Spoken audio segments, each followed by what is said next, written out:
Hace 3 años ya que lo que hasta entonces conocíamos como Halloween dejó de llamarse así para convertirse en la Festa do Samaín ou das Cabazas. La concejala de Cultura recordaba esta mañana cómo esta celebración tiene su propia historia en Ourense.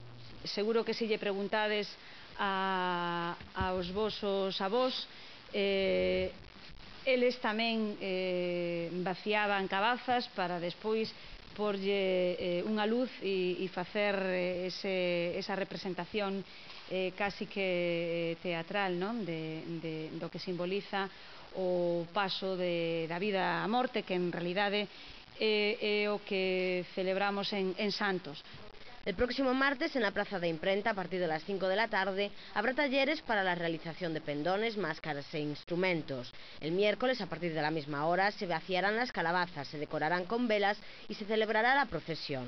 También habrá degustación de las tradicionales chulas elaboradas con el vaciado.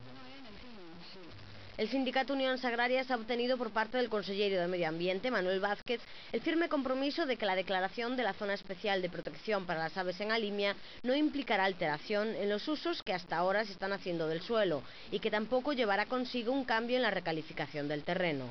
Para que esto sea así, será necesario llevar a cabo la reforma de las 2 leyes que regulan esta situación. Unións Agrarias confía en que las tierras de los agricultores afectados no perderán valor. Critican además el mensaje que se está lanzando desde la plataforma Cepanón, porque consideran que no tratan más que de generar crispación política. Unha empresa puxante, sólida, respectuosa, innovadora, sensible, galega, Copasa.